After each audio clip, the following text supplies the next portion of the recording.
आप लड्डू गोपाल को ले जाइए, जेल में बंद करिए, हथकड़ी लगाइए क्योंकि धोखाधड़ी इन्होंने ही की है।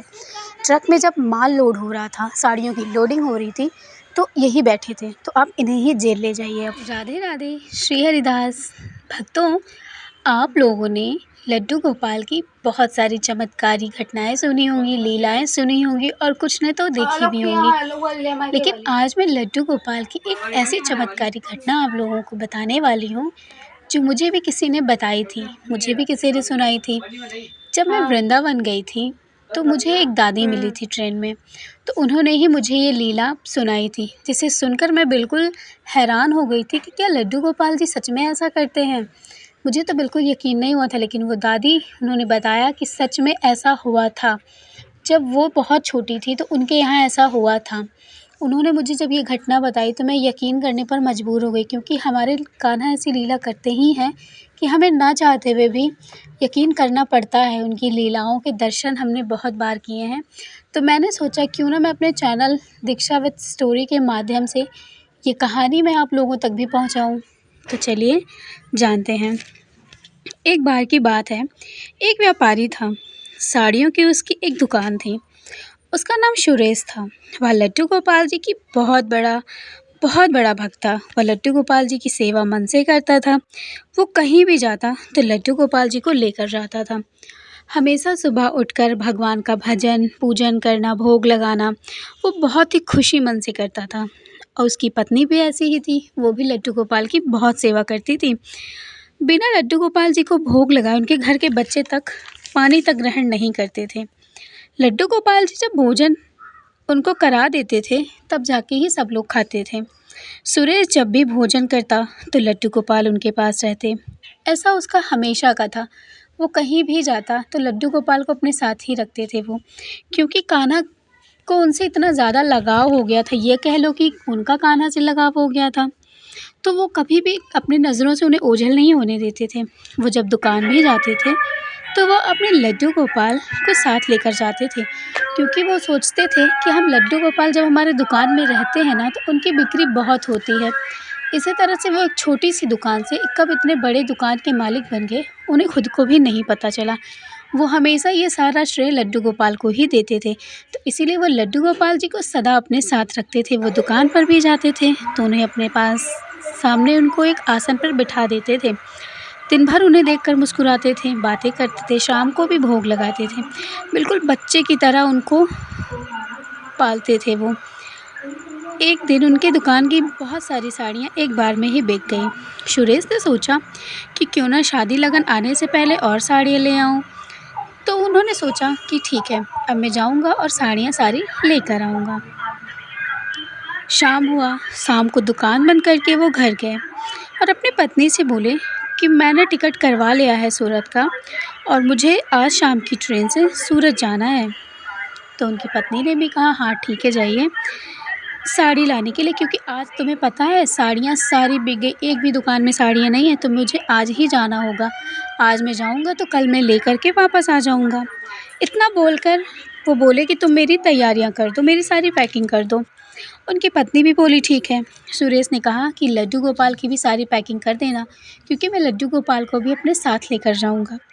लेकिन उनकी पत्नी ने लाख मना किया कि आप लड्डू गोपाल को वहाँ कैसे लेकर जाएंगे, उनकी भोग स्नान करना कैसे करेंगे। तो सुरेश ने कहा कि जहाँ हम जाते हैं वो हमें अपना परिवार की तरह ही मानते हैं, वो हमें घर में रहते हैं, जिनके घर में हम वो हमें घर में रहने की जगह देते हैं, तो हमारे लड्डू गोपाल को रखने की जगह नहीं देंगे। सब हो जाएगा, तुम परेशान मत हो, बस तुम पैकिंग कर दो लड्डू गोपाल की भी सारी चीज़ों की। उनकी पत्नी ने सोचा कि ठीक है, बहुत समझाया लेकिन वो नहीं माने। उनकी पत्नी ने कहा कि लड्डू गोपाल को ले जा रहे हैं ठीक है, लेकिन मुझे ये लगता है कि वो भोग कैसे करेंगे। तो उनकी पत्नी ने झटाझट सारे भोग पकवान सब कुछ बना के अच्छे से डिब्बे में पैक कर दिया और सारी तैयारियां कर दी। सुरेश ने बोला कि सारी पैकिंग हो गई। सुरेश ने बोला कि सारी पैकिंग हो गई। उनकी पत्नी ने बोला हाँ सारी पैकिंग हमारी हो गई है। तो लड्डू गोपाल को उन्होंने अच्छे से एक डलिया था उसमें लिया और वो स्टेशन गए। स्टेशन से वो ट्रेन पर गए तो उन्होंने बोला था कि आपको मैं आज बरसाना भी घुमाऊँगा। मैंने आपसे वादा किया था कान्हा कि जब मेरी साड़ियाँ सारी बिक जाएँगी तब मैं आपको बरसाना ज़रूर घुमाऊँगा। तो इसीलिए मैं जब साड़ियाँ लेकर लौटूँगा ना तो मैं आपको बरसाना ज़रूर लेकर चलूँगा। ये मैं आपसे वादा करता हूँ। लड्डू गोपाल भी खुश और सुरेश भी खुश। वो दोनों ट्रेन से चले जा रहे थे। शाम हो गया। शाम से रात हो गई। रात से सुबह हो गई। सुबह वो लोग सूरत रेलवे स्टेशन पहुँचे। रेलवे स्टेशन पर जब वो पहुँचे तो वहाँ पे एक गाड़ी आई हुई थी उनको लेने के लिए। वो उस गाड़ी में बैठे और बैठकर वो जो वहाँ के साड़ियों के बड़े कारखाने के मालिक थे वो उनके वहाँ पे पहुँच गए। वहाँ पे पहुँचने के वो लोग बहुत अच्छे थे। उन्होंने उनके सुरेश का स्वागत किया और उनके लड्डू गोपाल का भी स्वागत किया। लड्डू गोपाल को भी एक जगह उन्होंने स्थान दिया बैठने का। सुरेश को भी उन्होंने चाय नाश्ता करवाया। सुरेश ने उनसे कहा कि आज ही आप अपने कारखाने से साड़ी मंगवा लीजिए क्योंकि आज शाम को ही हमें लौटना है। तो साड़ियाँ हम ट्रक में लोड करवा दें क्योंकि पहुंचने में भी टाइम लगता है। तो वो बोले ठीक है। उन्होंने बोला आज नहीं कल लोड हम करवा पाएंगे क्योंकि अभी काम चल रहा है फैक्ट्री में, तो थोड़ा सा साड़ियाँ बनने में टाइम है, तो इसलिए आज आपको रुकना पड़ेगा। सुरेश ने भी बोला ठीक है, तो कोई बात नहीं, आज मैं रुक जाऊँगा। तो मालिक ने कहा, उनकी पत्नी ने कहा मालिक के कि आप हमें लड्डू गोपाल के दर्शन नहीं कराएंगे।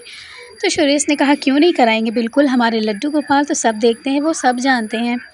उनकी पत्नी ने भी उनके लड्डू गोपाल के दर्शन किए। अब उन्हें एक जगह स्थान दिया और अच्छे से वो बैठ गए।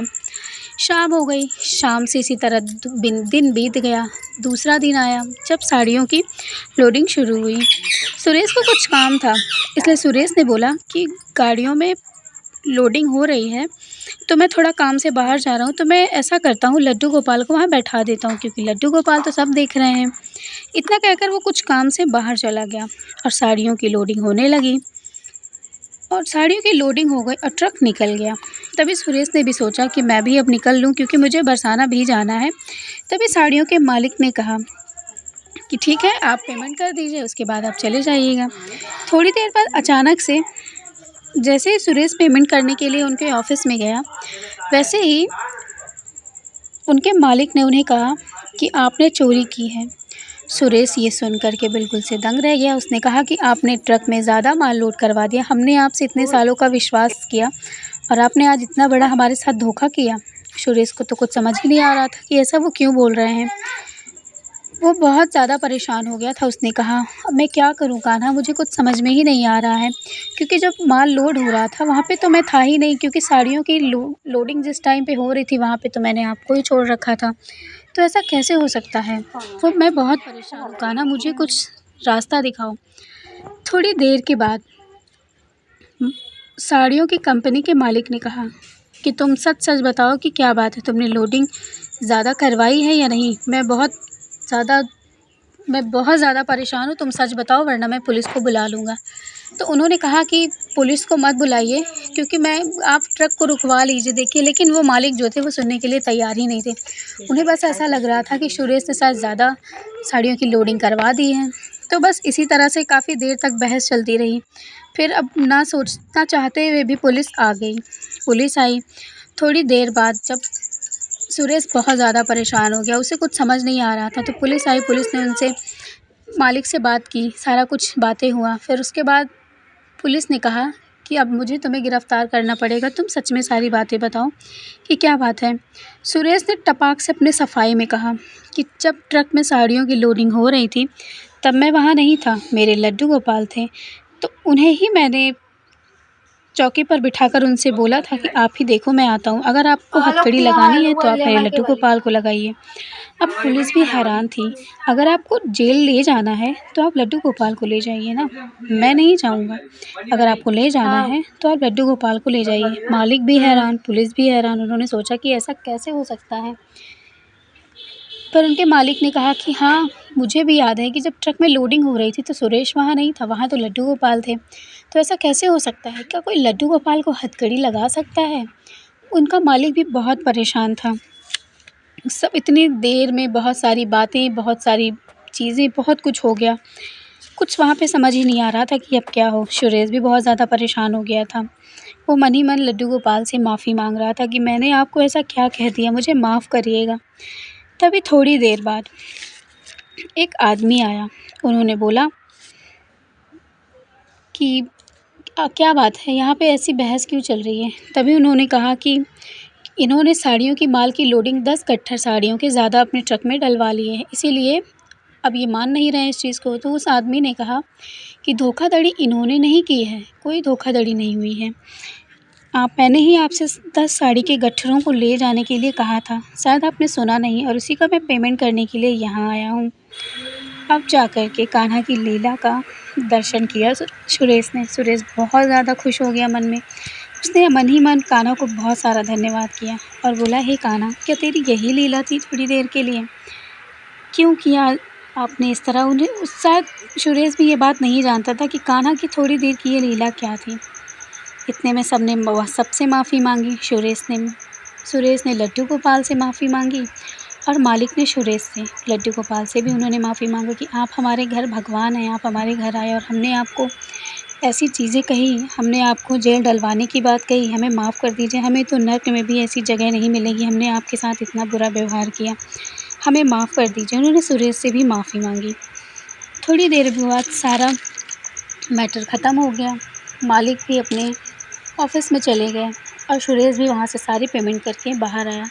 सुरेश ने फिर लड्डू गोपाल से बहुत सारी माफ़ी मांगी। उसकी आंखों से झरझर आंसू बहने लगे। उसने कहा कि मुझे नहीं पता कि तुम्हारी ये क्या लीला थी कान्हा, लेकिन मैं इतना कहता हूँ, लेकिन तुम जो करते हो ना, सब अच्छा ही करते हो।